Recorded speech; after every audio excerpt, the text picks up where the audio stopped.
ഹരി ഓം. ശ്രീമദ് ഭാഗവതം സപ്തമസ്കന്ധം 13-ാം അധ്യായം. നാരദ ഉവാച കൽപ്പസ്ത്വേവം പരിവ്രജ്യ ദേഹമാത്രാവശേഷിതഃ ഗ്രാമൈകരാത്രവിധിനാ നിരപേക്ഷശ്ചരേൻ മഹീം. കൽപ്പസ്തു ഏവം പരിവ്രജ്യ ദേഹമാത്രാവശേഷിതഃ ഗ്രാമൈകരാത്രവിധിനാ നിരപേക്ഷശ്ചരേൻ മഹീം. ഭൂമിയിൽ സഞ്ചരിക്കണം. ചരേത് സഞ്ചരിക്കണം. കൽപ്പത്തു അതായത് ഈ പരിവ്രാജകൻ എല്ലാം ഉപേക്ഷിച്ചിട്ട് പരിവ്രാജകനായിട്ട് എങ്ങോട്ടൊന്നുമില്ലാതെ എവിടെയെങ്കിലും ദേഹമാത്ര അവശേഷിത, ദേഹം മാത്രം അവശേഷിപ്പിച്ചിട്ട് വേറെ ഒന്നുമില്ല, ശരീരത്തിൽ വസ്ത്രം പോലും ഇല്ലെന്ന് ചുരുക്കം. അതായത് അവധൂതന്മാരെ പോലെ പരിവ്രജ്യ എല്ലാം വിട്ടിട്ട് നിരപേക്ഷ, ഒരു അപേക്ഷയും ഇല്ലാത്തവനായി ഗ്രാമൈക രാത്രവിധിന, ഒരു ഗ്രാമത്തിൽ ഒരു ദിവസം രാത്രി വസിക്കുക. കാരണം അവിടെ സ്ഥിരമാകുന്നില്ല, അവിടെയും ബന്ധങ്ങൾ ഉണ്ടാക്കുന്നില്ല. അതിന് വേണ്ടിയിട്ട് അങ്ങനെ പറഞ്ഞിരിക്കുന്നത്. ഒരു രാത്രി എന്ന വിധി അനുസരിച്ച് ഭൂമിയിൽ സഞ്ചരിക്കണം.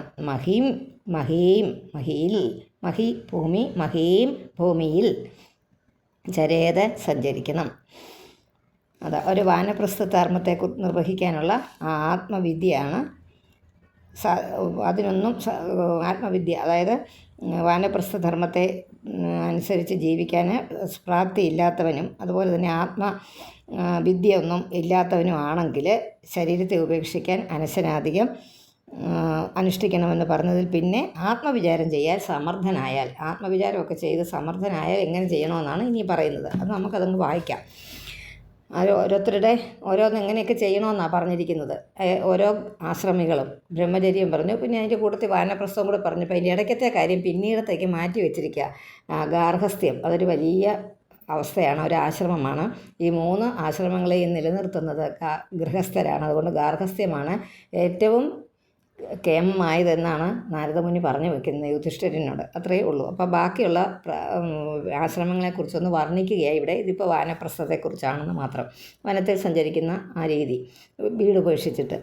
ബിഭ്രിയാത് യദി അസൗ വാസഃ കൗപീനാച്ഛാദനം പരം ത്യക്തം ന ദണ്ഡലിംഗാദേ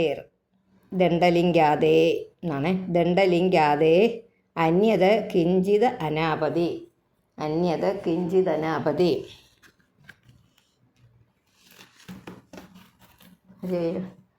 ഹരേ കൃഷ്ണ. ബിഭ്രിയാത യദി അസൗ വാസഃ കൗപീനാച്ഛാദനം പരം ത്യക്തം ദണ്ഡലിംഗാദേർ അന്യത് നാക്കണം അവിടെ കേട്ടോ. അതുകൊണ്ട് കൗപീനം മാത്രമേ ധരിക്കാവൂ. വസ്ത്രം ഒന്നും ധരിക്കുന്ന പക്ഷം കൗപീനത്തെ മറയ്ക്കുവാൻ മാത്രം മതിയായ വസ്ത്രത്തെ വേണമെങ്കിൽ ധരിക്കാം. അത് എല്ലാം ഉപേക്ഷിച്ചിട്ടാണല്ലോ സന്യാസം സ്വീകരിച്ചത്. അങ്ങനെ ഉപേക്ഷിക്കപ്പെട്ട സുഖസാധനങ്ങളിലൊന്നും പിന്നെ സ്വസ്ഥാവസ്ഥയിൽ സ്വീകരിക്കരുത്. ദണ്ഡം കമണ്ടലു എന്നിവ മാത്രം വേണമെങ്കിൽ എടുക്കാം. രോഗാദി നിമിത്തം അസ്വാസ്ഥ്യം ഒക്കെ വരുന്ന സമയത്ത് ഒരു ശരീരത്തിൽ പുതയ്ക്കാനൊരു കമ്പിളിയോ അല്ലെങ്കിൽ ശയിക്കാനൊരു ശയ്യ എന്നിവ വേണമെങ്കിൽ വിരോധമില്ല. അങ്ങനെയൊക്കെ ഇങ്ങനെ ഓരോ കാര്യങ്ങൾ പറഞ്ഞു പോകുന്നതാണ്. ഏവ ചരേത് ഭിക്ഷു ആത്മാരാമോ നപാശ്രയ. ഭിക്ഷുർ എന്നായാലും കുഴപ്പമില്ല, ഭിക്ഷുഹു എന്നായാലും കുഴപ്പമില്ല. ആത്മാരാമോ നപാശ്രയ സർവഭൂത സുഹൃത് ശാന്തോ. സുഹൃത്ത് ശാന്തമാണ്, സുഹൃത് ശാന്തോ ആയത്. രണ്ടായിട്ട് വായിച്ചാൽ എഴുതിയിരിക്കുന്ന പോലെ വായിച്ചാലും തെറ്റില്ല, പിരിച്ച് സുഹൃത് ശാന്തോ എന്ന് വായിച്ചാലും തെറ്റില്ല. നാരായണ പരായണ, ഭിക്ഷാന്നം കൊണ്ട് ശരീരം രക്ഷിക്കണം എന്നൊക്കെ പറയുന്നു.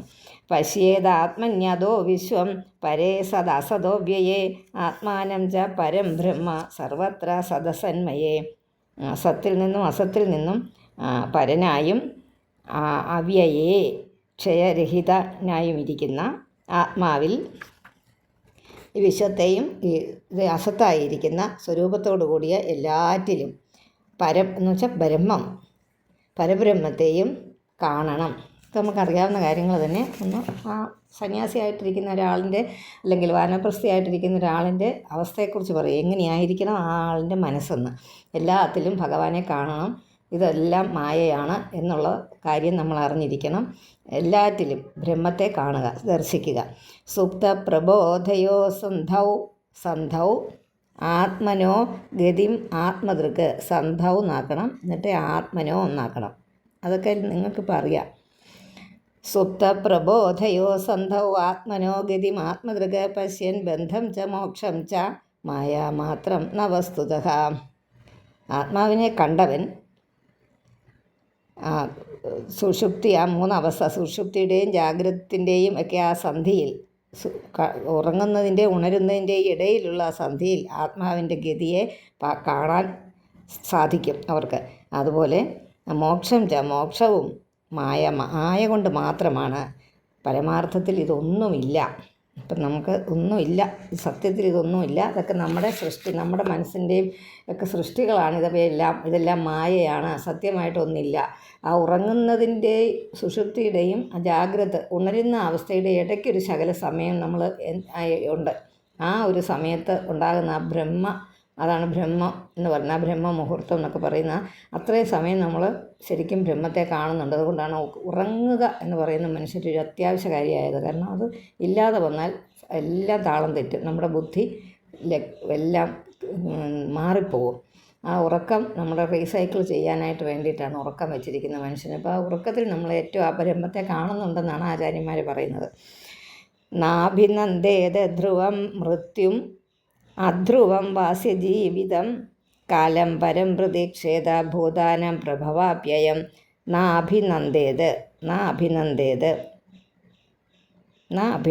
അഭിനന്ദിക്കരുത്. എന്തിനാ? നിശ്ചിതമായ തീർച്ചയായും നടക്കുന്നതായ ഒന്ന് എന്താണ്? മരണത്തെയും ചഞ്ചലമായ ജീവിതം ഒരിക്കലും ഇങ്ങനെ ഒരേപോലെ നിൽക്കില്ല, ഇത് ചഞ്ചലമാണ്. അതുപോലെ തന്നെ ശരീരത്തിൻ്റെ അവസ്ഥ അങ്ങനെ തന്നെയാണ്. അതുകൊണ്ട് അതിനെ അഭിനന്ദിക്കരുത്, അത് വലിയ കേമമെന്ന് വിചാരിക്കരുത്. ഭൂതങ്ങളുടെ ഉൽപ്പത്തിയും നാശവും ഏതിൽ നിന്നുണ്ടാകുന്നുവോ തം കാലം പരം, അത് കേവലമായ കാലത്തെ ഉദ്ദേശിച്ചുള്ളതാണ്. ഒരു കാലത്തിൽ ജീവിച്ചിരുന്നു, മരിക്കുന്നു. അത് കഴിയുമ്പോൾ അത് വിസ്മൃതിയിൽ ആണ്ടുപോകുന്നു. പിന്നീടും വീണ്ടും ജനനങ്ങൾ നടക്കുന്നു, അത് വീണ്ടും മരിക്കുന്നു, വൃദ്ധി വർദ്ധിച്ചു വന്ന് മരിക്കുന്നു. അതെല്ലാം ഒരു പ്രതീക്ഷ. അതങ്ങനെയാണ്. ആ കാലത്തെ നമ്മൾ പ്രതീക്ഷിക്കണം. കാലം എന്നൊന്നുണ്ട് അല്ലേ? നമ്മൾ ഭൂതകാലത്തിലോട്ട് നോക്കിയാൽ, നമ്മുടെ ഭൂതകാലം കഴിഞ്ഞ കാലത്തിലോട്ട് നോക്കിയാൽ നമുക്ക് താങ്ങാനാവാത്ത ദുഃഖങ്ങൾ ഉണ്ടായിട്ടുണ്ടെന്ന് നമുക്ക് ഓരോരുത്തർക്കും ഓരോ തരത്തിലുള്ള ദുഃഖങ്ങൾ ഉണ്ടായിട്ടുണ്ട്. അതെല്ലാം നമ്മളിപ്പോഴും ഓർത്ത് വെച്ചാൽ ആ ദുഃഖമുണ്ടായ സമയത്തെ സംബന്ധിച്ച രീതിയിൽ നമ്മൾ ഇരിക്കുന്നുണ്ടോ ഇപ്പോൾ? അപ്പോൾ കാലത്തിനെ അപേക്ഷിച്ച് മാറിയില്ലേ? ആ കാലത്ത് അത് ദുഃഖമായിരുന്നു, പിന്നീട് അത് ദുഃഖമല്ലാതെ വന്നു. അതിനെക്കുറിച്ച് നമ്മളിപ്പോൾ ഓർക്കുമ്പോൾ നമുക്ക് തോന്നും, എന്താ ഞാൻ അങ്ങനെ ഒക്കെ ഓർത്തത്, അന്ന് ഞാൻ അത് ഓർത്ത് എന്തിനാണ് അത്ര ദുഃഖിച്ചത് എന്നോർക്കാൻ ഇടവരുന്ന ഒരുപാട് സംഭവങ്ങൾ ഓരോ മനുഷ്യൻ്റെ ജീവിതത്തിലുണ്ട്. അതാണ് അവർ പറയുന്നത്. നാഭി എന്നുള്ള വാക്കല്ലത്, അഭിനന്ദേത് ധ്രുവം മൃത്യും അധ്രുവം വാസ്യ ജീവിതം കാലം പരം പ്രതീക്ഷേത ഭൂതാനാം പ്രഭവാപ്യയം. ഹരി ഓം.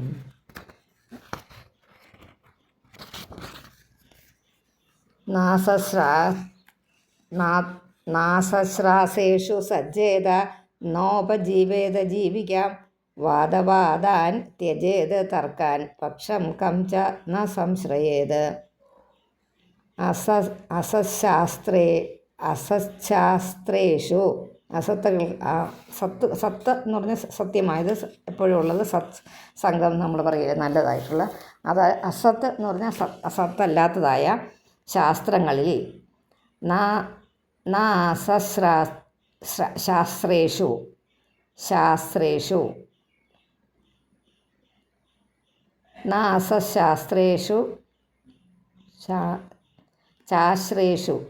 ശാസ്ത്രേ എന്ന് വേണം കേട്ടോ. അവിടെ എൻ്റെ പുസ്തകത്തിൽ സ്ഥായില്ല.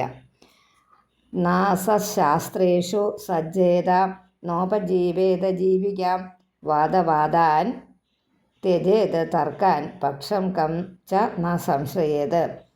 അതുകൊണ്ട് ന സജ്ജേത, അശാസ്ത്രങ്ങളിൽ മനസ്സിരുത്തരുത്. ജീവികയെ ന ഉപജീവേത, ഉപജീവിക്കരുത്. വാദവാദൻ തർക്കാൻ, വാദബഹുലങ്ങളായ തർക്കങ്ങളെ ഉപേക്ഷിക്കണം.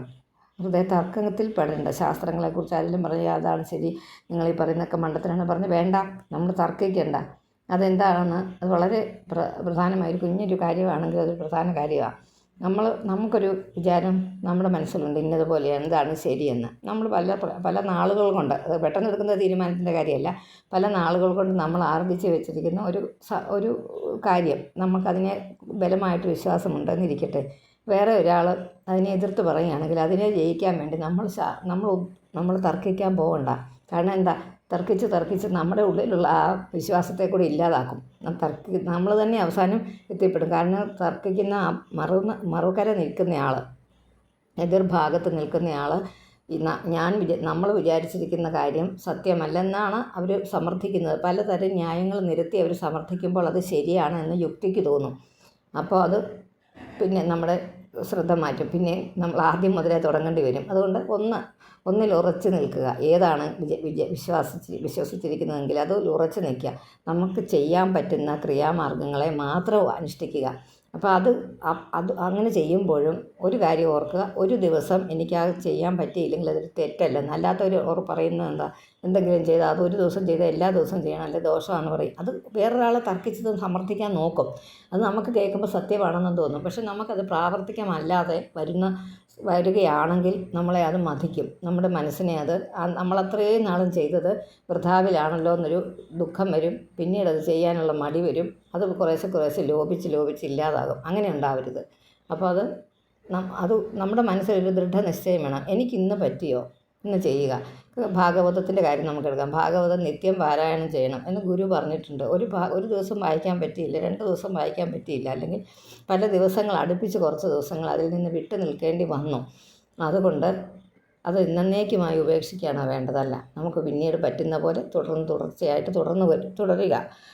അപ്പോൾ ഇങ്ങനെയൊക്കെ പറയുന്നവർ, അല്ലാതെ പറയുന്നവരുണ്ടല്ലോ, തർക്കിക്കുന്നത്. അത് ഞാൻ ഉദാഹരണമായിട്ട് പറഞ്ഞു. ഏത് കാര്യത്തിലാണെങ്കിലും ഒരു ചികിത്സയ്ക്ക് പോകുമ്പോഴാണല്ലോ നമ്മളോട് പറയും അത് ആയുർവേദമാണ് നല്ലത്, അലോപ്പതിയാണ് നല്ലത്, മോഡേൺ മെഡിസിൻ ഉണ്ട്, അല്ലെ ഹോമിയോ ഉണ്ട്. ഇങ്ങനെ പറയുമ്പോൾ നമുക്ക് ഏത് വേണമെന്നുള്ളൊരു തർക്കം വരും നമ്മുടെ മനസ്സിന്. അത് ഈ തർക്കിച്ച് ജയിക്കുന്നവർ ഒരു കൂട്ടരുണ്ട്. എന്തിനും തർക്കം വെക്കുന്നവർ, അവരുടെ കൂടെ കൂടരുത്. ഇങ്ങനെയുള്ളവർ നമ്മൾ വിട്ടു നിൽക്കുക. എന്തും പറഞ്ഞോട്ടെ, അത് നമ്മുടെ ചെവിയിൽ കൂടെ കേൾക്കുക എന്നുള്ളതല്ലാതെ നമ്മുടെ മനസ്സിനകത്തോട്ട് കയറുക. ന ശിഷ്യാൻ അനുബധ്നീത ഗ്രന്ഥാൻ നൈവാഭ്യസേത് ബഹൂൻ നൈവാഭ്യസേത് അത് കേട്ടോ വാക്ക്. ന ഏവ അഭ്യസേത്. ന ശിഷ്യാൻ അനുബധ്നീത ഗ്രന്ഥാൻ നൈവാഭ്യസേത് ബഹൂൻ ന വ്യാഖ്യാമുപയുഞ്ജീത ന ആരംഭാൻ ആരഭേത് ക്വചിത്. ആരഭേത് ക്വചിത്. ഒരിടത്തും ന ആരംഭിക്കരുത് ആരംഭങ്ങളെ. പിന്നീട് പുതിയ കാര്യങ്ങളെ ഉണ്ടാക്കാൻ നോക്കരുത്. പുതിയത് പിന്നെ നമ്മൾ സ്ഥാപിക്കാൻ നോക്കരുത്. കാരണം അതെല്ലാം നമുക്ക് ദുഃഖം തരും. ഒരു സമയം ഉപേക്ഷിച്ച ആളിൻ്റെ കാര്യമായി പറയുന്നത്. എല്ലാം വിട്ടത് ആളിൻ്റെ കീർത്തിയെയോ ഉപജീവനത്തെയോ ഒക്കെ ഉദ്ദേശിച്ച് ശിഷ്യന്മാരെ സമ്പാദിക്കരുത്. ഒരുപാട് ശിഷ്യന്മാരുണ്ടാകാൻ വേണ്ടിയിട്ട് നമ്മൾ പല പ്രയത്നങ്ങളിൽ കൂടി ഉപജീവനത്തിന് വേണ്ടിയിട്ടോ അതുപോലെ തന്നെ കീർത്തി, അതൊക്കെ ചെയ്യുന്ന ഒരാളാണെന്നുള്ള കീർത്തിക്ക് വേണ്ടിയിട്ടോ നമ്മൾ ശിഷ്യന്മാരെ സമ്പാദിക്കരുത്. ഒരുപാട് ഗ്രന്ഥങ്ങൾ അഭ്യസിക്കരുത്. പലയിടത്തോട്ടും ശ്രദ്ധ മാറും. നമ്മൾ ഏതിലേലും ഒന്നിൽ കേന്ദ്രീകരിച്ച് നമ്മുടെ ബുദ്ധിയും മനസ്സും വിശ്വാസവും ഏതെങ്കിലും ഒന്നിൽ ഉറപ്പിക്കുക. അതാണ് ഏക ദൈവമെന്ന് ക്രിസ്ത്യാനികൾ പറയുന്ന ആ കാര്യം. അനേകം ഗ്രന്ഥങ്ങൾ അഭ്യസിക്കരുത്. നമ്മളിപ്പോൾ പഠിച്ച് ചിലപ്പോൾ അത് വായിച്ചു പോയാൽ കുഴപ്പമില്ല. പക്ഷേ അതിനകത്ത് ഒന്നിൽ വന്നു കഴിയുമ്പോഴത്തേനും അത് വേണോ ഇത് വേണോ, അപ്പോൾ ആകെ തർക്കമാകും. അത് ഗ്രന്ഥങ്ങൾക്ക് ഒരു വിശ്വാസത്തിൻ്റെ ഗ്രന്ഥമാണെങ്കിൽ കുഴപ്പമില്ല, അല്ലേ? ഒരു സ്തുതി, കൃഷ്ണനെ കൊണ്ട് സ്തുതിച്ച് സ്തുതി തിലകം ചൊല്ലി, അതുപോലെ ശാന്താകാരം, അത് രണ്ടും വ്യത്യാസമൊന്നുമില്ല. അതുകൊണ്ട് വാക്കുകൾക്ക് വ്യത്യാസമൊന്നുമേ ഉള്ളൂ. അത് വിശ്വാസങ്ങളാണ്. അപ്പോൾ അത് പല രീതിയിലുള്ളതിനോട് പല കൾട്ടിലോട്ട് പോകരുത്. അതാണ് ഉദ്ദേശിച്ചത്. ഗ്രന്ഥങ്ങൾക്ക് വ്യാഖ്യാനം ചെയ്യാൻ പുറപ്പെടരുത്. പിന്നെ മഠസ്ഥാപനം മുതലായ കാര്യങ്ങളിൽ ഏർപ്പെടരുത്. അതൊക്കെ പ്രത്യേകം പറഞ്ഞിട്ടുള്ളതാണ്. ശങ്കരാചാര്യരുടെ കാലം തൊട്ടാണ് മഠങ്ങൾ സ്ഥാപിച്ച് സന്യാസിമാരെ ആശ്രമ ജീവിതം തുടങ്ങിയത്. അതിന് മുമ്പ് വരെ സന്യാസിമാർക്ക് ഈ കാര്യം, ഇപ്പം നാരദർ പറഞ്ഞ കാര്യം ആണ് അവർ ഫോളോ ചെയ്തിരുന്നത്. പിന്നീട് ശങ്കരാചാര്യരുടെ കാലം മുതലേ ഉള്ളൂ മഠങ്ങൾ ഉണ്ടായത്. അതിന് മുമ്പുള്ള മഠങ്ങളെക്കുറിച്ചോ വസിഷ്ഠൻ്റെ മഠത്തിനെക്കുറിച്ചോ ആശ്രമത്തിനെക്കുറിച്ചോ ഒന്നുമില്ല. കാരണം കുറച്ച് ദിവസമേ അവരോട് താമസിക്കുള്ളൂ. അത് കഴിഞ്ഞ് അവരവിടെ വിട്ടു പോകും. അങ്ങനെയാണ്. അവിടെ ഒന്നും ഒരു ബന്ധങ്ങൾ സ്ഥാപിക്കാൻ ഉദ്ദേശിക്കില്ല. അത് ശാന്തചിത്തനായിരിക്കാൻ ആഗ്രഹിക്കുന്ന ഒരു സന്യാസിക്ക് പരമോദ്ദേശം എന്താണ്? മോക്ഷം പ്രാപിക്കുക. ഞാനും ഈശ്വരനും രണ്ടല്ല ഒന്നാണെന്ന് മനസ്സിലായിട്ടുണ്ട്. പക്ഷേ അതിനെ പ്രാവർത്തികമാക്കാൻ തക്കവണ്ണമുള്ള പ്രയത്നം ചെയ്യുന്നതിനൊക്കെ വിഘ്നമായിട്ട് വരും. ഇതുകൊണ്ടാണ് അതെല്ലാം വേണ്ടെന്ന് പറയുന്നത്. ശിഷ്യാൻ അനുബധ്നീത, ശിഷ്യന്മാരെ ഒരുപാടുണ്ടാക്കരുത്. ഗ്രന്ഥാൻ നൈവ അഭ്യസേത് ബഹൂൻ, ഒരുപാട് ഗ്രന്ഥങ്ങൾ. വ്യാഖ്യാമുപയുഞ്ജീത ആരംഭാൻ ആരഭേത് ക്വചിത്, പുതിയതായിട്ടൊന്നും ആരംഭിക്കരുത്. യഥേരാശ്രമപ്രായോ ധർമ്മഹേതുർമഹാത്മനഃ ശാന്തസ്യ സമചിത്തസ്യ ബിഭ്രിയാദുത വാ ത്യജേത്.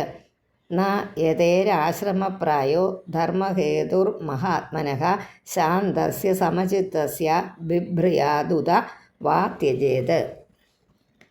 സമചിത്തത്തോടു കൂടിയവനും ശാന്തനും ആയിട്ടിരിക്കുന്ന മഹാത്മാവ്, അതിശുദ്ധമായ ആത്മാവോട് കൂടിയവനുമായ ആ യതി എന്ന് പറഞ്ഞാൽ സന്യാസി, സന്യാസിയുടെ ആശ്രമം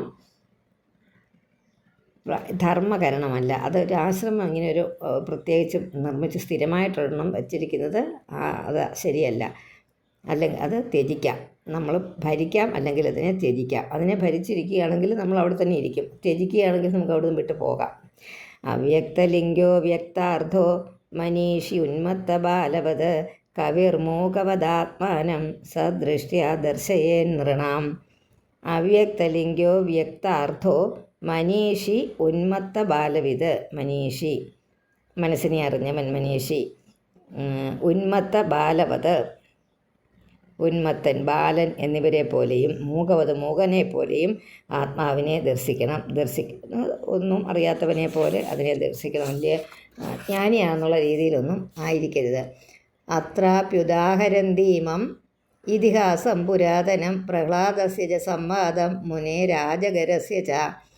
പരമമായ പരമധർമ്മത്തെ ഇതിഹാസം കൊണ്ട് വിവരിക്കുന്നു. സിദ്ധന്മാരുടെ ധർമ്മം തന്നെയാണ് സാധകൻ. സിദ്ധി പ്രാപിച്ചവരുണ്ടല്ലോ, അവരുടെ ആ ഒരു ഇതാണ് നമ്മൾ ആചരിക്കേണ്ടത്, അഭ്യസിക്കേണ്ടത്. അജഗര വൃത്തി അനുസരിച്ച് ഇരിക്കുന്ന മുനി. അജഗര വൃത്തി എന്ന് പറഞ്ഞാൽ എന്താണ്? ഈ പാമ്പ് കിട്ടുന്നതിനെ കഴിക്കും. അജഗര കിട്ടുന്നത് വാ വിളിച്ച് കിടക്കും, വായി കയറുന്നതിനെ കഴിക്കും, അല്ലെങ്കിൽ കഴിക്കില്ല. അത് കിട്ടിയില്ലേ, കഴിക്കുന്നില്ല. ആ ഒരു അവസ്ഥയെ പ്രാപിക്കും. അങ്ങനെ മുനിയെയും അജഗര വൃത്തി അനുസരിക്കുന്ന മുനിക്കും പ്രഹ്ലാദനും തമ്മിലുണ്ടായ സംവാദരൂപമായ ഈ ചരിതം വിദ്വാൻമാർ ഉദാഹരിച്ച് പറയുന്നു. സംശയാനന്ധരോപസ്ഥേ കാവേര്യാം സഹ്യസാനുനി രജസ്വലൈസ്തനോ ദേശൈർ നിഗൂഢാമലതേജസം ദദർശ ലോകാൻ വിചരൻ ലോകതത്വവിവിത്സയാ വൃതോമാത്യൈ കതിപയൈ പ്രഹ്ലാദോ ഭഗവത് പ്രിയ. ഒന്നുകൂടെ അത് വായിക്കാമേ. തം ശയാനം ധരോപസ്ഥേ കാവേര്യാം സഹ്യ സാനുനി രജസ്വലൈ തനൂദേശൈർ നിഗൂഢാമലതേജസം ദദർശ ലോകാൻ വിചരൻ ലോകതത്വവിവിത്സയാ വൃതോമാത്യൈ കതിപയൈ പ്രഹ്ലാദോ ഭഗവത് പ്രിയ. മുനിക്കും പ്രഹ്ലാദനും തമ്മിൽ നടന്ന ഈ പ്രസംഗത്തിൻ്റെ ആ പ്രാരംഭം കാണിക്കുന്ന ആദ്യത്തെ ഭാഗം. ഭഗവത് ഭക്തനായ പ്രഹ്ലാദൻ ലോകത്തിലുള്ള എല്ലാ ജനങ്ങൾക്കും എങ്ങനെയാണ് ആളിനെ ലോകത്തിലുള്ളവർ മനസ്സിലാക്കിയിരിക്കുന്നത്, അത് ന്യായ അന്യായ ഭേദങ്ങൾ നേരിട്ട് കണ്ടറിയാനായിട്ട് ഉള്ള ആഗ്രഹത്തോടു കൂടി കുറച്ച് കൂട്ടുകാരോട് മന്ത്രിമാരോട് കൂടി ലോകത്തിൽ സഞ്ചരിക്കുകയായിരുന്നു. അപ്പോൾ സഹ്യപർവ്വതത്തിൻ്റെ അടിവാരത്തിൽ ഉള്ള കാവേരി എന്ന നദിയിൽ അതിൻ്റെ തീരത്ത് ഇരിക്കുന്ന ആ നിലത്ത് പൊടിയിൽ ഇരിക്കുകയാണെങ്കിൽ ഒടിയവൻ ആണെങ്കിലും അതിഗൂഢമായിട്ട് നല്ല പ്രകാശത്തോടു കൂടി ശയിക്കുന്നതും കണ്ടു. ഭഗവാന്റെ കാരുണ്യമുള്ളവർക്കല്ലാതെ ഈ മാതിരി പരമഹംസന്മാരെ കാണാൻ സാധിക്കയില്ല എന്ന് പ്രഹ്ലാദൻ ഭഗവത് ഭക്തനായതുകൊണ്ടാണ് കാണാനിടയായതെന്ന് പറയുന്നു. കർമ്മണാകൃതി ഭീർവാച ലിംഗൈ വർണ്ണാശ്രമാദിഭിः ന വിദന്തി ജനായം വൈ അവിടം വരെ സ്വസാവിധി ന വേദിച്ച. കർമ്മണാകൃതിഭിർവാച ലിംഗൈ വർണ്ണാശ്രമാദിഭിः ന വിദന്തി ജനായം വൈ സ്വസാവിധി ന വേദിച്ച. വാക്കുകളൊക്കെ കിട്ടിയല്ലോ. അതുകൊണ്ട് പ്രവൃത്തി കൊണ്ടോ കർമ്മണാകൃതി വാച വാക്കുകൊണ്ടോ ആകൃതി വിശേഷങ്ങൾ കൊണ്ടോ അതുപോലെ വർണ്ണാശ്രമാദികൾ കൊണ്ടോ അറിയുന്ന ചിഹ്നങ്ങൾ കൊണ്ടോ യാതൊരുവിനെ ജനങ്ങൾ ഇവൻ പരമഹംസൻ, അതായത് വലിയ പൊട്ടുമൊക്കെ തൊട്ട് വലിയ ഒരുപാട് രുദ്രാക്ഷമാലയൊക്കെ കഴുത്തിലിട്ട് പൂണൂലൊക്കെ ധരിച്ച് കാവ്യവസ്ത്രമൊക്കെ ഉടുത്ത് കമണ്ടലും ഇതൊക്കെയാണ് ലക്ഷണങ്ങൾ. അങ്ങനെ ചിഹ്നങ്ങളോട് കൂടിയ ഒരു ആളിനെ പരമഹംസ ആണെന്നറിയുകയില്ലയോ? ഇല്ല, അങ്ങനെ അറിയാൻ പാടില്ല. പ്രവൃത്തിയാദികളൊന്നുമില്ലാത്തത് കൊണ്ട് അവയവ ലക്ഷണങ്ങളെ ആസ്പദമാക്കി ഇന്നവനാണെന്നറിയുവാൻ കഴിയുകയില്ലല്ലോ. അതാണ്. തം നത്വാഭ്യർച്ച്യ വിധിപത് പാദയോ ശിരസാ സ്പൃശൻ വിവിസുരിതം അപ്രാക്ഷീൻ മഹാഭാഗവതോസുരഃ എന്നോട് വായിക്കാം. രണ്ടാമത്തെ ലൈൻ. വിവിൽസുരിതം അപ്രാക്ഷീൻ മഹാഭാഗവതോസുരഃ. വിവിൽസുരിതം അപ്രാക്ഷീൻ. അങ്ങനെയുള്ള അദ്ദേഹത്തെ ഭഗവത് ഭക്തനായ അസുരൻ വിധിപ്രകാരം നമസ്കരിച്ച് പൂജിച്ച്, അസുരൻ പ്രഹ്ലാദൻ പാദങ്ങളിൽ ശിരസ് കൊണ്ട് സ്പർശിച്ചിട്ട് സത്യത്തെ അറിയണമെന്നുള്ള ആഗ്രഹത്തോടു കൂടി ഇതുപോലെ ചോദിച്ചു. ബിഭർഷികായം പീവാനം സോദ്യമോ ഭോഗവാൻ യഥാ വിത്തം ചൈവോദ്യമവതാം ഭോഗോ വിത്തവതാമിഹ ഭോഗിനാം ഖലു ദേഹോയം പീവാ ഭവതി നാന്യഥാ. ബിഭർഷി കായം പീവാനം സോദ്യമോ ഭോഗവാൻ യഥാ വിത്തം ചൈവോദ്യമവതാം ഭോഗോ വിത്തവതാമിഹ ഭോഗിനാം ഖലു ദേഹോയം പീവാ ഭവതി നാന്യഥാ. പ്രഹ്ലാദൻ്റെ ചോദ്യം ഇതാണ്. പ്രവൃത്തി ചെയ്ത് നമ്മളോരോ കർമ്മങ്ങൾ ചെയ്ത് സുഖഭോഗങ്ങളൊക്കെ അനുഭവിക്കുന്ന ഒരുവനെന്ന പോലെ അങ്ങ് വളരെ തടിച്ച ശരീരത്തോടു കൂടിയവനായിരിക്കുന്നു. പ്രവൃത്തി എടുക്കുന്നവർക്ക് മാത്രമേ ധനം ലഭിക്കുകയുള്ളൂ. ആ ധനവാന്മാർക്ക് മാത്രമേ ലോകത്തിൽ ഭക്ഷണ സുഖഭോഗങ്ങളും ഒക്കെ ഉണ്ടാകുകയുള്ളൂ. അങ്ങനെയുള്ളവർക്ക് മാത്രമേ ശരീരം സ്ഥൂലിച്ചിരിക്കുകയുള്ളൂ. ആ വിധം അനുഭവിക്കാത്തവരുടെ ദേഹം സ്ഥൂലിപ്പാൻ കാരണമില്ല. പിന്നെ അങ്ങെന്താണ് ഇങ്ങനെ ഇരിക്കുന്നതെന്ന്. നദേശയാനസ്യ നിരുദ്യമസ്യ ബ്രഹ്മന്നുഹാർത്തോ യത ഏവ ഭോഗഃ അഭോഗിനോയം തവ വിപ്രദേഹ പീവാ യതസ്ത്വദ് വദ ന ക്ഷമം ചേത് യതസ്ത്വദ് വദ തത് വദ യഥ തത് വദ ന ക്ഷമം ചേത് എന്നാണ്. പീവാ യതസ്തദ് വദ ന ക്ഷമം ചേത് എന്ന് വായിക്കണം. സർവജ്ഞനായ ഉള്ളയാളെ ഏതൊന്നിൽ മാത്രമാണോ ആ ഭോഗാനുഭവം, ആ ധനം അങ്ങേക്കില്ല. ഭോഗാനുഭവം വേണമെങ്കിൽ നമുക്ക് ഓരോ കാര്യങ്ങൾ കൊണ്ട് ബാഹ്യമായ കാര്യങ്ങൾ വേണമെങ്കിൽ പണം വേണമല്ലോ, ധനം വേണമല്ലോ. അത് അങ്ങേക്കില്ല, അത് തീർച്ചയാണ്. അപ്പോൾ പിന്നെ ഭോഗത്തിന് കാരണമില്ല. ധനമില്ലെന്ന് നിശ്ചയിച്ചത് എങ്ങനെയെന്നാൽ അങ്ങ് യാതൊരു പരിശ്രമവും ചെയ്യുന്നില്ല. ഒരു പരിശ്രമം ചെയ്യാത്തയാളിന് എങ്ങനെയാണ് ധനം ഉണ്ടാകുന്നത്? എങ്ങനെയാണ് അദ്ദേഹം അറിഞ്ഞത് ധനമില്ലെന്നുള്ളതെന്നാണ് പറയുന്നത്. അപ്പോൾ പരിശ്രമഭാവത്തെ എങ്ങനെ അറിയുന്നുവെന്നാൽ അങ്ങ് നിരന്തരം ശയിക്കുകയില്ലേ. എപ്പോഴും കിടക്കുന്നയാൾ എന്നാ പ്രവൃത്തി ചെയ്യാൻ? അജകരവൃത്തിയല്ലേ, ചുമ്മാ കിടക്കുക. അതുകൊണ്ട് ധനമില്ല, അതുകൊണ്ട് തന്നെ ഭോഗവുമില്ല. ഭോഗമില്ലാത്ത അങ്ങയുടെ ശരീരം ഇങ്ങനെ തടിച്ചിരിക്കുന്നു അല്ലയോ വിപ്ര. ഇതിൻ്റെ കാരണം ഞങ്ങൾക്ക് കേൾക്കാൻ വിരോധമൊന്നുമില്ലെങ്കിൽ പറഞ്ഞു തന്നാലും. കവിക്കൽപ്പോ നിപുണതൃക് ചിത്രപ്രിയ കഥസമഹ ലോകസ്യ കുർവത കർമ്മ ശേഷേ തദ് വീക്ഷിതാപിവ. കവിക്കൽപ്പോ നിപുണതൃക് ചിത്രപ്രിയ കഥസമഹ ലോകസ്യ കുർവത കർമ്മ ശേഷേ തത് വീക്ഷിതാപി വാ. ഒരു പണം സമ്പാദിക്കാനായിട്ട് ഒരു കാര്യവുമില്ലാതെ, ഒരു പ്രവൃത്തിയിലും സാമർഥ്യമില്ലാതെ ആ വ്യാപാരങ്ങളിലൊന്നും ഏർപ്പെടുന്ന ലോക സ്വഭാവമായിരിക്കെ അങ്ങനെയാണല്ലോ ലോക സ്വഭാവമായി ആണെന്ന് മനസ്സിലാക്കി ഇരിക്കുന്ന സമർത്ഥനായ ഉദാസീനനെ പോലെ ഇരിക്കാൻ എന്താണ് കാരണം? അങ്ങനെ ഓരോ ചോദ്യങ്ങൾ ചോദിക്കുക. എന്താ ഇങ്ങനെ ഇരിക്കുന്നതെന്ന്. സയുദ്ധം ദൈത്യപതിന പരിപൃഷ്ടോ മഹാമുനി സ്മയമാനസ്തമഭ്യാഹ തദ്വാഗ് അമൃതയന്ത്രിത. തദ്വാക്ക് അമൃതയന്ത്രിത കേട്ടോ. അത് ഗായായത വാക്ക് അമൃതയന്ത്രിത എന്ന് വന്നപ്പോൾ തദ്വാഗ് അമൃതയന്ത്രിത എന്ന് ഗാ വന്നോടെ. അങ്ങനെ അസുരാധിപനായ പ്രഹ്ലാദൻ ഇങ്ങനെ വിനയപൂർവ്വം ചോദിച്ചപ്പോൾ പ്രഹ്ലാദൻ്റെ വാക്കുകളാണ് അമൃതം ആ മഹാനായ മുനിയെ സ്വാധീനിച്ചു. നല്ല ഒരു ചോദ്യമാണല്ലോ എന്നോർത്ത് മന്ദഹാസത്തോടു കൂടി അദ്ദേഹം മറുപടി പറഞ്ഞു.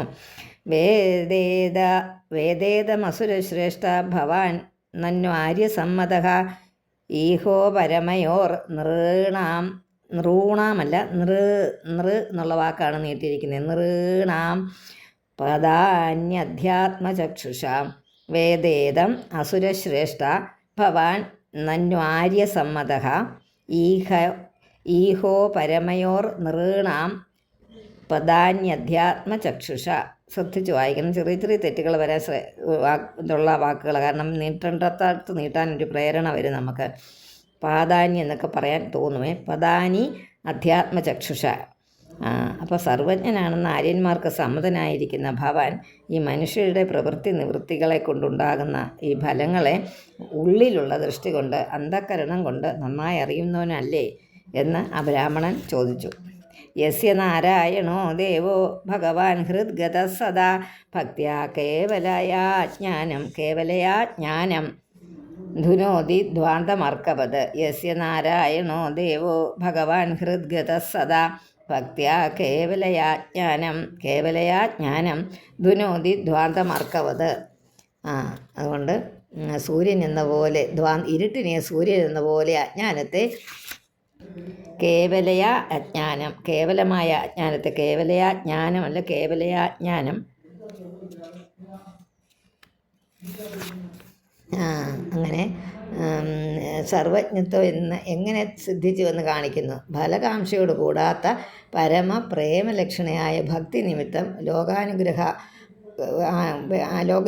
അനുഗ്രഹത്തിന് വേണ്ടി ലീലകൾ നടത്തുന്ന ആ ഭഗവാൻ, കളി ആടുന്ന ആ ഭഗവാൻ ശ്രീനാരായണൻ എല്ലായ്പ്പോഴും അങ്ങയുടെ ഹൃദയത്തിൽ തന്നെ സ്ഥിതനായിട്ട് സൂര്യൻ അന്ധകാരത്തെ എന്ന പോലെ അജ്ഞാനത്തെ എല്ലാം നശിപ്പിക്കുന്നു.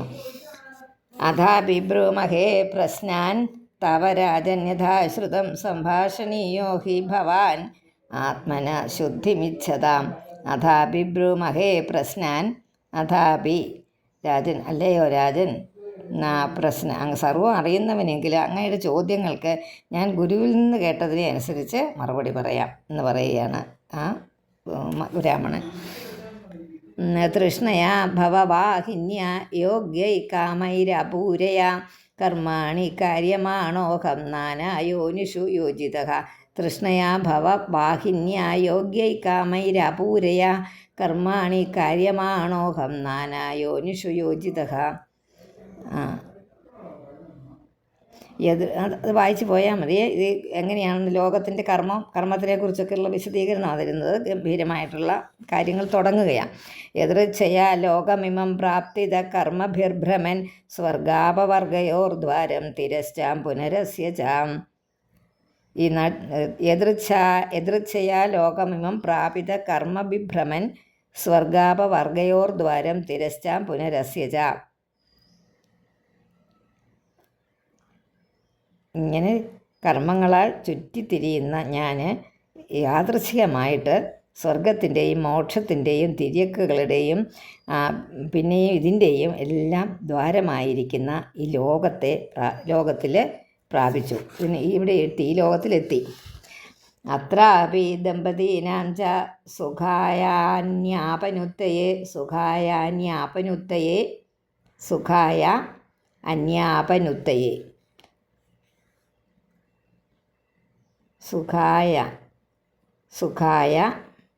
അന്യാപനുത്തയെ അവിടെയാണ് വേണ്ടത്. അന്യാപനുത്തയെ. അത്രാപി ദമ്പതീനാം ച സുഖായ അന്യാപനുത്തയെ. ദുഃഖനിവാരണത്തിനായിക്കൊണ്ടും കർമ്മങ്ങളെ ചെയ്യുന്നവരായിട്ട് ദമ്പതികളുടെ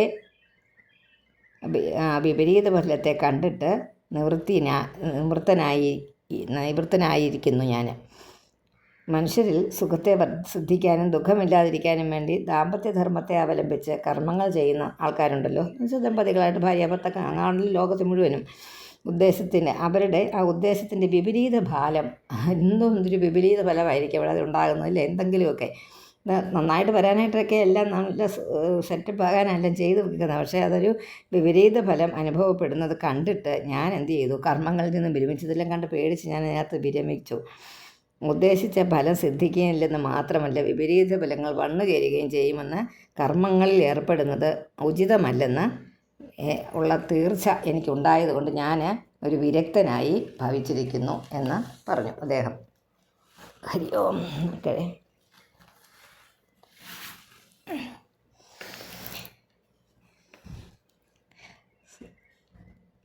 അത്രാപി ദമ്പതീനാം ച സുഖായാന്യാപനുത്തയേ കർമാണി കുർവതാം ദൃഷ്ട്വാ നിവൃത്തോസ്മി വിപര്യം സുഖം അസ്യാത്മനോ രൂപം സർവേഹോപരതി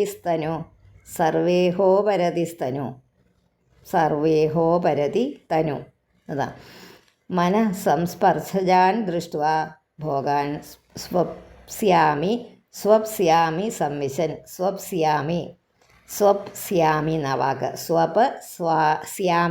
സ്വപ്സ്യാമി ഉറങ്ങുന്നേൻ.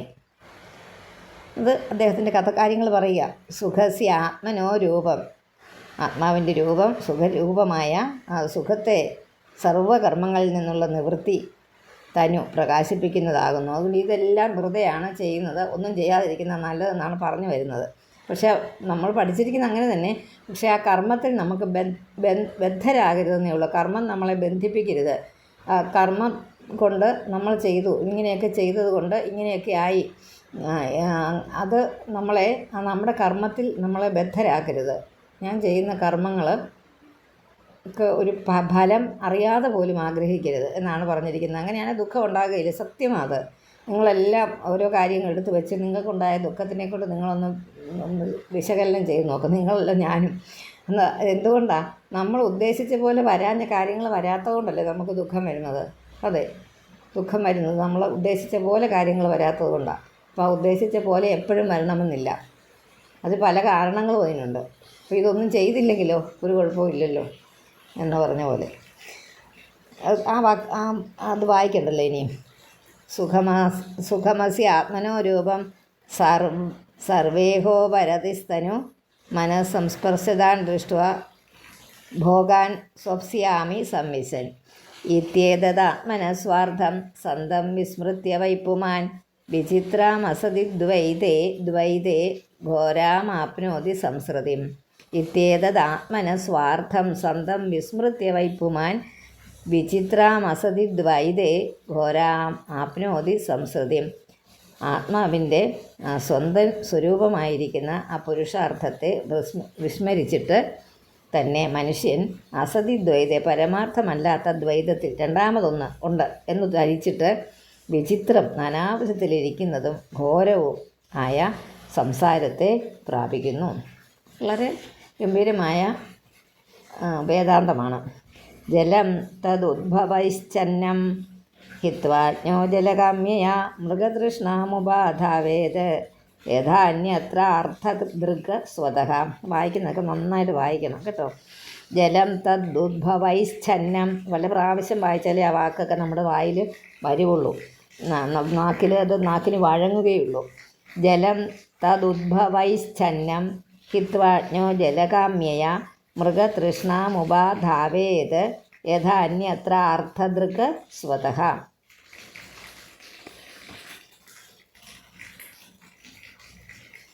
അർത്ഥദൃഗ് ഈ ആത്മസ്വരൂപം ആയ സുഖം. ആത്മസ്വരൂപം എപ്പോഴും പരമാനന്ദമായിട്ടിരിക്കുന്ന ആനന്ദ സ്വരൂപമാണ് ആത്മാവ്. അതറിയാത്തത് കൊണ്ടാണ് മറ്റുള്ള വിഷയങ്ങളിലേക്ക് കണ്ണെന്നിട്ട് നമ്മൾ പുറത്തോട്ട് നോക്കിയിരിക്കുന്നത്. ജലത്തിൽ നിന്ന് മുളച്ചുണ്ടാകുന്ന ആ ചണ്ടി അതുപോലെ പുല്ല് വർഗ്ഗങ്ങളാൽ മറയ്ക്കപ്പെട്ടിരിക്കുന്ന ജലമുണ്ട് അവിടെ. പക്ഷേ നമ്മുടെ പോള വന്ന് കിടക്കായതുകൊണ്ട് ജലം ഉണ്ടോയെന്ന് കാണത്തില്ല. പച്ച നിറഞ്ഞിങ്ങനെ പുല്ല് നിൽക്കുന്ന പോലെ നിൽക്കുക. അപ്പോൾ അത് ജലത്തെ അന്തർഭാഗത്തിലുള്ള ജലത്തെ അറിയാൻ സമർത്ഥനായ പുരുഷൻ, അതിനകടിയിൽ ജലമുണ്ടെന്ന് മനസ്സിലാക്കുന്ന പുരുഷൻ ജലാർദ്ധിയായി വേറെ സ്ഥലത്ത് ജലത്തിന് വേണ്ടി ഓടുമോ? ഇവിടെയൊക്കെ കണ്ടു ഇങ്ങനെ കുറേ പോള പോലെ നിൽക്കുന്നു. അത് പോളയാണെന്നും അതിൻ്റെ അടിയിൽ ജലമുണ്ടെന്നും അറിഞ്ഞവൻ, ജലം ആഗ്രഹിച്ച് ചെല്ലുന്നവൻ അത് മാറ്റിയിട്ട് ആ ജലത്തെ എടുക്കും. അല്ലാതെ മരുമരീചിക എന്ന് പറയും. നമ്മൾ ഇത് കാണുമ്പം മരുഭൂമിയിൽ കാണുന്ന അതിനെ ഈ മരീചിക പോലെ അതിനെ അത് ഇല്ലെന്ന് തോന്നുന്നിടത്ത് ഉണ്ടെന്ന് വെള്ളം ജലം കിടക്കുന്ന പോലെ തിളങ്ങുന്ന പോലെ തോന്നും. ഓടി നമ്മൾ അങ്ങോട്ട് ചെല്ലും. അവിടെ പക്ഷേ ജലം കാണില്ല. ആ തിളക്കമാണ് സൂര്യൻ്റെ രശ്മിയാൽ തിളങ്ങി കിടക്കുന്ന അത് കണ്ടാൽ നമുക്ക് മരുമരീചിക എന്ന് പറയുന്നതിന് അങ്ങനെ അത് കാണുന്നത് പോലെ തോന്നും. പക്ഷേ ഇവിടെ വെള്ളമുണ്ട്. പിന്നെ മറ്റിടത്ത് വെള്ളത്തിന് അന്വേഷിച്ച് പോകണം. വെള്ളമില്ലാത്തിടത്ത് വെള്ളത്തിനെ അന്വേഷിച്ച് ചെല്ലുന്നത് പോലെ വെള്ളം ഉള്ളിടത്തു നിന്നാണ് ഈ വെള്ളമില്ലാത്തിടത്ത് വെള്ളത്തിനെ അന്വേഷിച്ച് പോണത്. അപ്പോൾ ഇവിടെ ജലം കിടക്കുന്നു, ഇവിടെ തന്നെ ഉപയോഗിക്കല്ലോ. ഇതാണ് പറഞ്ഞത്. അതുപോലെയാണെന്ന് സുഖമായിരിക്കുന്ന നമ്മുടെ ആനന്ദം ആയിരിക്കും. നമുക്കൊരു ബ്രഹ്മമുണ്ടല്ലേ, നമ്മൾ ജീവിച്ചിരിക്കുമ്പോൾ നമുക്ക് ആ ആനന്ദം അനുഭവിക്കാൻ സാധിക്കാത്തത് നമ്മുടെ കുറ്റം കൊണ്ടാണ്. നമ്മളതിനെ വേണ്ടവണ്ണം തിരഞ്ഞ് പിടിക്കാത്തത് കൊണ്ട്. അതിനെ അർത്ഥമുണ്ട്, വേറൊന്നുമില്ലത്. ദേഹാദിഭിർ ദൈവതന്ത്രൈർ ആത്മനസുഖമീഹത ദുഃഖാത്യയം ജാനീശസ്യ ക്രിയാ മോഖാ കൃതാകൃതാഃ. ദേഹാദിഭിർ ദൈവതന്ത്രൈർ, അവിടെ നിർത്തണം. പിന്നെ ദൈവതന്ത്രൈർ ആത്മന സുഖമീഹത ദുഃഖാത്യയം ജാനീശസ്യ ക്രിയാ മോഖാ കൃതാകൃതാം. അതായത് കർമ്മത്തിന് വേണ്ടിയിട്ട് ഒരുപാട് കാര്യങ്ങളൊക്കെ ചെയ്ത് പരിശ്രമം വിട്ടിരിക്കാൻ കാരണം, ഞാൻ ഈ കർമ്മങ്ങളൊന്നും ചെയ്യാതെ അതിനകത്ത് നിന്നൊക്കെ വേർപെട്ടിരിക്കുന്നതിന് കാരണം പറഞ്ഞതിൽ പിന്നീട് വിപരീത ഫലം കർമ്മങ്ങളിൽ നിന്ന് ഉത്ഭവിക്കുന്നു. അതുകൊണ്ട് നമ്മൾ ചെയ്യുന്ന കർമ്മങ്ങളിൽ നിന്ന് വിപരീതമായ ഫലവും ഉണ്ടാകും. അത് ഇനിയത്തെ 5 പദ്യങ്ങൾ കൊണ്ടാണ് വിവരിക്കുന്നത്. അത് നമുക്ക് പിന്നീട് നോക്കാം. ഹരി ഓം.